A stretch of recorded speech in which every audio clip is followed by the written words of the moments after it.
নমস্কার, কেমন আছেন সবাই? আজকে একটু অন্যরকম সময় থেকে ভিডিওটা শুরু করলাম দুপুর থেকে। আর সকাল থেকে একটু ব্যস্তই ছিলাম, ওই জন্য আর ক্যামেরা ধরা হয়নি। আর শরীরটাও আবারও অতটা ভালো নেই। তো ওই জন্য ভিডিও করব কি করব না ওইরকম একটা মনস্থির ঠিকঠাক ছিল না। তো দুপুরবেলা আবার একটু ভালো লাগছে, তো ভাবলাম ক্যামেরার সামনে আসি আর ভিডিওটা শুরু করে দিই। সৃষ্টির আসার সময় হয়ে গেছে, তো ওকে চলুন, স্কুল ছুটি হয়ে গেছে, নিচে চলে যাই, ওর আসার সময়ই হয়ে গেছে। তো নিচে গিয়ে না দেখতে পেলে আবার মানে যেতে যদি দেরি হয় তাহলে এই চিৎকার শুরু করে দেবে, তো আগে থেকে দাঁড়িয়ে থাকতে হয়। যদিও ভ্যান গেটের সামনে আসে তবুও গিয়ে দাঁড়িয়ে থাকতে হবে। তো চলুন তাহলে নিচে যাই।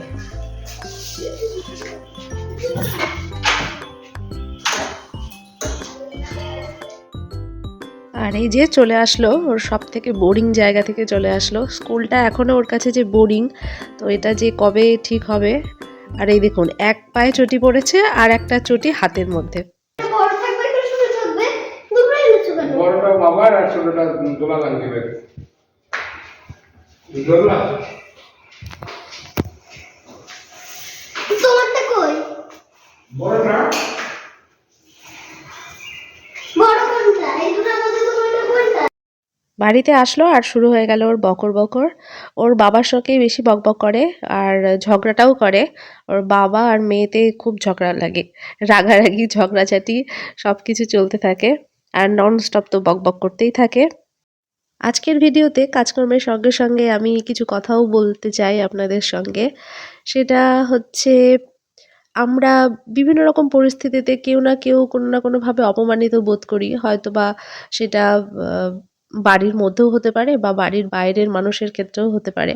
তো এই সব ক্ষেত্রে অপমানের জবাব কিন্তু মুখে মুখে দেওয়া যায় না, কারণ কেউ যদি আমাকে অপমান করে তার বদলে যদি আমিও তাকে উল্টে অপমানিত করি তাহলে সে আর আমি কিন্তু একই হয়ে গেলাম। তো অনেক সময় চুপ থাকতে হয়।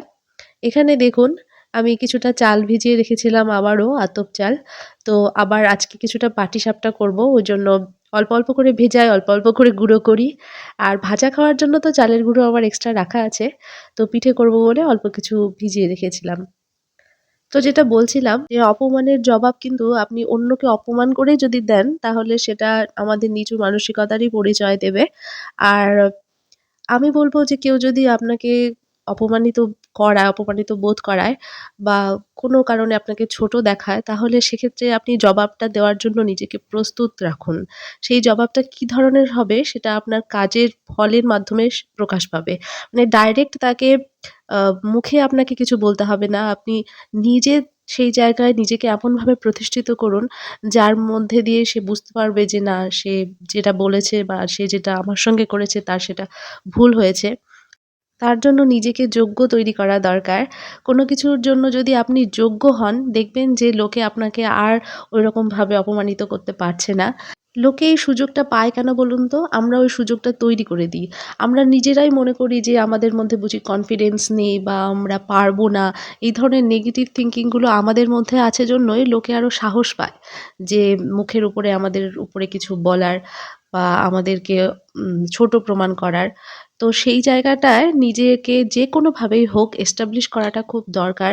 যাতে মানুষ মনে করে যে না, এর নিজস্ব একটা পরিচয় আছে, নিজস্ব একটা আইডেন্টিটি আছে, এর যথেষ্ট আত্মসম্মান বোধ আছে। একে উল্টোপাল্টা কিছু বলা যাবে না। তো বিশেষ করে শুধু উল্টোপাল্টা কথাই নয়, মানুষ সম্মানও করবে আপনাকে যদি কিনা আপনি নিজেকে সম্মান করেন। এদিকে আমি নারকেল কুড়িয়ে নিচ্ছি, ওই যে বললাম পাটিসাপটা করব, তো নারকেল দিয়ে পুর বানাবো। তো ওই জন্য এইদিকে কাজকর্মগুলো করছি। এটা আমরা সবাই জানি যে কোনো কাজই ছোট না, সব কাজই সম্মানের। সবাই যে যে পেশার কাজই করুক না কেন প্রত্যেকের নিজস্ব মর্যাদা আছে আর প্রত্যেকের ব্যবহারটাই তার পরিচায়ক। তো ওই জন্য হাউসওয়াইফদের কিন্তু শুধুমাত্র সংসারের কাজের মধ্যে আবদ্ধ থেকে, বর্তমান যুগে বিশেষ করে শুধুমাত্র সংসারের মধ্যে আবদ্ধ না থেকে আমি বলব যে একটু অর্থনৈতিকভাবে স্বাবলম্বী হওয়া দরকার। আর মেয়েরা তো কোনো কিছুতেই পিছিয়ে নেই, চাইলে আমরা সবই করতে পারি। আমরা ঘরের কাজও করতে পারি এবং ঘরের মধ্যে থেকে আর্থিক উপার্জনও করতে পারি। তো এইটার একটা বড় প্ল্যাটফর্ম যেটা আমরা সবাই করছি, একটা ভালো একটা সুযোগ, অতিরিক্ত সময় নষ্ট হচ্ছে না ইউটিউব করা। তো অনেকেই, আমার বন্ধুরা দেখছি যে আমার অনেক পুরনো যারা বন্ধু ছিল ইউটিউবে, তো তাদের এখন আমি খুঁজে পাই না, তাদের ভিডিও দেখতে পাই না, তারা হয়তো বা ছেড়ে দিয়েছে। তো তারা হয়তো আপসেট হয়ে গেছে যে আর ভিউ হচ্ছে না বা আম আ কোনো অনিশ্চিত একটা জিনিস চলে এসছে হয়তোবা আর্থিক উপার্জন YouTube থেকে পাবে কি পাবে না। এরকম সন্দেহ থেকে অনেকেই ভিডিও করা ছেড়ে দিয়েছে। তো আমি কিন্তু এখনো কন্টিনিউ করছি এই আশায় যে আমি স্বাবলম্বী হয়ে উঠবো এই YouTube এর মাধ্যমেই। কারণ আমার মতন হাউসওয়াইফরা যারা বাইরে গিয়ে কাজ করা সম্ভব না, যাদের বাচ্চা রয়েছে, যারা সরকারি কোনো বা বেসরকারি বা সরকারি যাই হোক, পেশাগতভাবে অন্য কোনো কাজের সঙ্গে যুক্ত নেই। তো তাদের ক্ষেত্রে এটা একটা বড় সুযোগ। আমি বলব এই সুযোগটাকে হাতছাড়া করা উচিত না। এটা একটা খুব সুন্দর প্ল্যাটফর্ম। তো যারা মনে করছেন যে এরকমভাবে স্বাবলম্বী হওয়ার জন্য YouTube টাকে বেছে নেবেন, তো আমি বলব অবশ্যই আপনারা এই পথে আসতে পারেন। তবে হ্যাঁ, এটার জন্য কিন্তু যথেষ্ট পরিশ্রম আর ধৈর্যের দরকার হয়। অবশ্যই ধৈর্য নিয়ে আসবেন। এমন না যে আমি করলাম, ভিডিও করলাম আর আমার হাজার, হাজার ভিউ হলো আর আমি টাকা উপার্জন করতে শুরু করে দিলাম। এটা কিন্তু একদমই হয় না। এটার জন্য অনেক, অনেক ডেডিকেশন, অনেক পরিশ্রমের দরকার হয়। তাই অবশ্যই এই জিনিসটাকে আপনারা একটা পজিটিভ স্টেপ হিসাবে নিতেই পারেন। আর এদিকে আমার পাটিসাপটার পুরটা বানানো হয়ে গেল। তো এটা বেশ আঠালো হয়েছে। তো এখন আমি ঢেলে দেব। কাজ করতে, করতে এই গল্প শেয়ার করা এটাও একটা বেশ ভালো জায়গা এই ইউটিউবটা। তাছাড়া কিন্তু বর্তমানে যারা হাউসওয়াইফ তাদের বন্ধু-বান্ধবের সঙ্গে মেশার জায়গাটা খুব কমে গেছে। ফোনে একটু আধটু বন্ধু-বান্ধবদের সঙ্গে গল্প হয় ঠিকই, কিন্তু ডেইলি বেসিসে এই যে ভিডিও দেওয়া আর নতুন, নতুন অনেক বন্ধু পাওয়া অনেক দূরের, তো তাদের বিভিন্ন রকম কমেন্ট পাওয়া, আন্তরিকতার একটা জায়গা তৈরি হওয়া বেশ ভালো লাগে। আর এই ভালো লাগাটা কিন্তু একটা পজিটিভ এনার্জি নিয়ে আসে নিজেদের মেন্টালিটির উপরে। দেখবেন মন মানসিকতা অনেক স্বতঃস্ফূর্ত, সতেজ থাকে। কোনো রকম টেনশন থাকে না, দুশ্চিন্তা থাকে না। কাজ তো আমরা এমনিতেও করি। কিন্তু এই ধরনের কাজগুলো শেয়ার করার মধ্যে যে একটা আনন্দ আছে বা আমাদের কাজকে অ্যাপ্রিশিয়েট যারা করছেন তাদের কাছ থেকে ওই প্রশংসাটুকু পাওয়ার জন্য যে আবার পরবর্তী ভিডিও বানানো, এর পেছনে একটা বিশাল আনন্দ আছে। তো ওইজন্য উৎসাহ তো সবসময়ই বোধ করি যে নতুন, নতুন ভিডিও দেব, আপনাদের কমেন্ট পাবো। আর এভাবে ভালোবাসা পেয়ে যাবো আর সামনের দিকে এগিয়ে যাবো। ওই যে বললাম ধৈর্য সহকারে কাজ করেই যাচ্ছি। আমি তো অনেকদিন হলো YouTube এ এসছি, তবে আমি হাল ছাড়িনি। আর হ্যাঁ, আমার চ্যানেলটা মনিটাইজেশন আমি পার করে এসছি। কিন্তু অর্থ এখনো উপার্জন করতে পারিনি। সেটার জন্য আরো অনেক দেরি হবে। ব্যাটারটা কিছু সময় রেস্টে থাকুক, চিনিটাও গলবে। আর এখন এইটা নিয়ে ছাদে যাই চলুন। এটাতে কি আছে বলুন তো? চলুন আপনাদেরকে দেখিয়েই নিই কি আছে। এই দেখুন এখানে বীজ আছে। এটা তো শসার বীজ দেখে বুঝতে পারছেন। আর এখানে আছে করলা, এই যেগুলো হচ্ছে উচ্ছে কি করলা বীজ। আর এইখানে দুটো আছে, এটা হচ্ছে মিষ্টি কুমড়োর বীজ। তো এগুলো ভিজিয়ে রাখা হয়েছিল কালকে। এখন এগুলো ছাদে গিয়ে মাটিতে বসিয়ে দেব। তাহলে চলুন এখন এগুলো নিয়ে ছাদে যাই। আর হাজব্যান্ড ছাদেই আছে। আর রান্নাঘরের লাইটটা অফ করে দিয়ে যাই। শুধু শুধু ইলেকট্রিক উঠিয়ে কি হবে, খরচা। অফ থাকুক। আর সমস্ত কিছু ঢাকা আছে কিনা একটু দেখে নিই।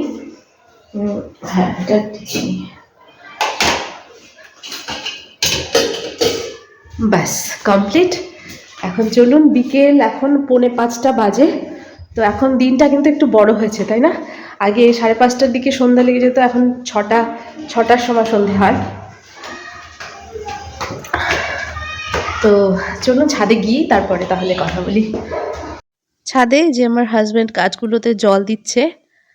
তো এখন গাছের পরিচর্যা ওই করে, এখন আমি খুব একটা সময় দিতে পারি না। আর এই যে ডালিয়া চন্দ্রমল্লিকাগুলো এই দিকটাতে আছে। পিটুনিয়াগুলো একটু লেটে ফুটছে। তো সাদা পিটুনিয়াটা বেশ ভালো ফুটেছে অনেকগুলোই। আর লালটা আছে পাশে, ওটা এখনো ফোটেনি। কালাঞ্চগুলো বেশ ভালো ছড়িয়ে গেছে। এই লালটা আরো ভোরে ফুটবে, আর একটু সময় লাগবে। এগুলো অনেক ছোট চারা কেনা হয়েছিল আমাদের, তো ওই জন্য চারা কিনে ফুল ফুটতে একটু দেরি হয়ে গেল। এখানে আমি ওই বীজগুলো যেগুলো ভিজিয়ে রেখেছিলাম সেগুলো এখন এই যে মাটিতে পুঁতে দিচ্ছি। তো হাজব্যান্ডকে দেখাচ্ছি যে কেমন করে দেব। একটা থাকে না যে নিচের দিকে কোন দিকটা দিতে হয়। আবার কোনো, কোনো গাছ যেগুলো হবার না সেগুলো মাটিতে এমনি ফেলে রাখলেও হয়ে যায়। তো এইদিকে আমি মিষ্টি কুমড়ো আর উচ্ছের গাছগুলো লাগালাম আর ওদিকটাতে শসার গাছগুলো লাগাবো। তারপরে এই যে ছাদে গাছের পরিচর্যা, বিভিন্ন রকম গাছ আমি লাগাই, ফুল গাছ, সবজির চাষ করি। যদিও অল্প স্বল্প, খুব বেশি না। তবুও এগুলো আমার ভালো লাগার একটা মাধ্যম। খুব ভালো সময় কাটে, মন মানসিকতা ভালো থাকে গাছপালার সঙ্গে থাকলে। আর এখানে দেখুন এই যে শিম ধরেছে। তো এই শিম গাছটা এখনো বেঁচে আছে। তো আর কিছুদিন হয়তোবা ফল পাবো। তারপরে আবার কেটে ফেলতে হবে। আমার হাসব্যান্ড ক্যামেরা ধরে দিয়েছে। দেখলেনই তো ক্যামেরাটা কেমন করে ধরেছে। ওকে এখনো পর্যন্ত ক্যামেরা ধরা শিখাতে পারলাম না। তো যাই হোক, এখানে আবার এসছি ওই পাটিসাপটাটা বানিয়ে নিতে। তো চটজলদি বানিয়ে নেব, কিন্তু তার আগে আমার যে সমস্ত বন্ধুরা আজকের আমার নতুন ভিডিও দেখছেন এখানে, তো তাদের যদি ভালো লাগে আমি রিকোয়েস্ট করব যে আমার চ্যানেলটাকে সাবস্ক্রাইব করে রাখবেন। যদি ভালো লাগে তাহলেই করবেন, ভালো না লাগলে আমি জোর করে করতে বলছি না। কারণ শুধু সাবস্ক্রাইব করে রাখলে তো হয় না, সেই ভিডিওগুলো নিয়মিত ওয়াচ করতে হয়। তাছাড়া চ্যানেলের গ্রোথ কিন্তু আরও খারাপ হয়ে যায়, নষ্ট হয়ে যায়। তো এখানে পাটিসাপটাগুলো আমি একটার পর একটা বানিয়ে নিচ্ছি। আর বেশ কিছুটা বানিয়ে নেওয়ার পরে এই যে আপনাদের দেখিয়ে দিলাম। তাহলে ভিডিওটা এখানেই শেষ করছি। দেখার জন্য অনেক অনেক ধন্যবাদ।